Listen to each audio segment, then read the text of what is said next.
L'histoire du peuple juif vous intéresse ? Retrouvez Liana Gurfinkel dans Un jour notre histoire sur Studio Kalita. C'est tous les matins pour découvrir ensemble les événements et les personnages qui ont fait notre histoire.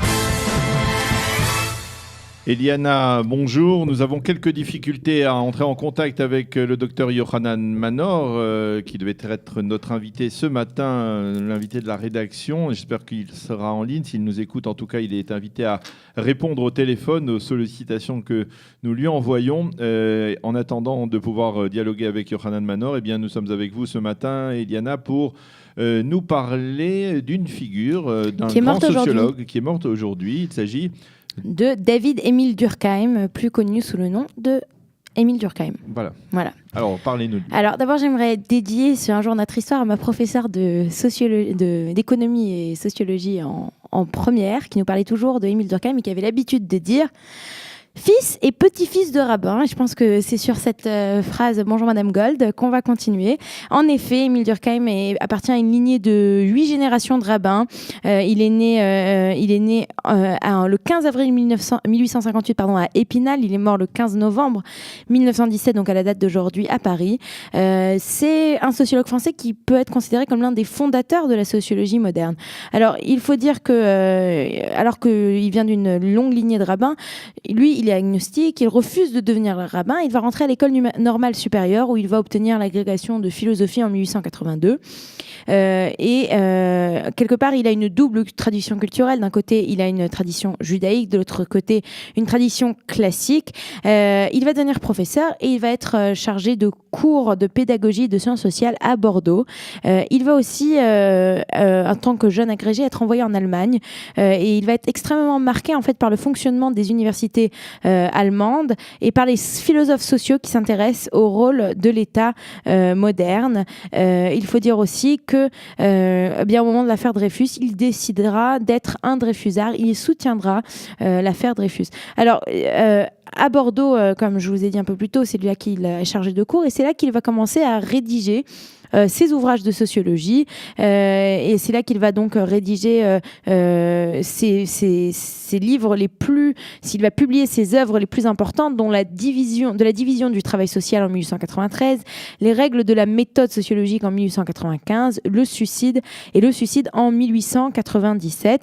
Il va aussi fonder en 1898 une revue des sciences sociales intitulée L'année sociologique. En 1902, il est nommé à la faculté des lettres de l'Université de Paris, donc il va venir vivre à Paris et il va devenir aussi également professeur des écoles normales de la République. Et c'est lui qui va en fait imposer la sociologie comme discipline universitaire. Jusqu'alors, c'était une discipline qui était enseignée, mais pas à l'université.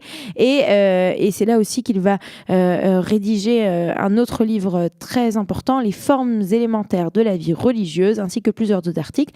Et c'est le moment d'ailleurs de rappeler que c'est dans cet ouvrage qu'en fait qu'il va combattre la religion en disant tout simplement que la religion est un fait social, ça aide à la société, mais ce n'est pas pour autant, Dieu n'existe pas pour autant. Alors, au moment de la Première Guerre mondiale, il faut dire qu'il y a un traumatisme puisque ce qu'il va faire durant cette guerre, eh bien, il va rejoindre un organisme qui s'appelle l'Union Sacrée. Il devient secrétaire du comité d'études et de documentation sur la guerre et il va réaliser avec Ernest Lavis des analyses psychosociales du culte allemand pour la toute-puissance expansionniste de l'État. C'est ainsi qu'il va rédiger L'Allemagne au-dessus de tout. Et c'est donc ce qu'il va rédiger pendant cette guerre. Il faut dire aussi que son fils André va mourir au combat en décembre 1915, comme beaucoup de jeunes Français de l'époque. Et Durkheim va sombrer alors dans une grande tristesse. Et c'est ainsi qu'il va décéder de façon précoce en 1917, à seulement 59 ans. Brisé par le décès de son fils. Son œuvre majeure, qui est L'âme morale, elle reste inachevée avec juste une introduction provisoire. Et quand même aujourd'hui, Durkheim, on s'en souvient comme le père fondateur de la sociologie française. Comme je l'ai dit un peu plus tôt, c'est le premier qui s'engage pour faire de la sociologie une discipline autonome. Donc il va se distinguer des autres sciences sociales de l'époque comme la psychologie et la philosophie. Et c'est lui donc qui va fonder le premier département de sociologie sociologie à l'université de Bordeaux dans les années 1890. Donc c'est de Émile Durkheim dont je voulais vous parler ce matin, ce très grand sociologue, ce père de la sociologie française qui était un descendant d'une longue lignée de rabbins. Voilà.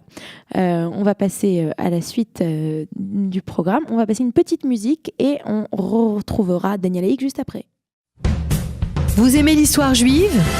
Retrouvez Liana Gurfinkel dans Un jour notre histoire sur Studio Kalita, c'est tous les matins, pour découvrir ensemble les événements et les personnages qui ont fait notre histoire.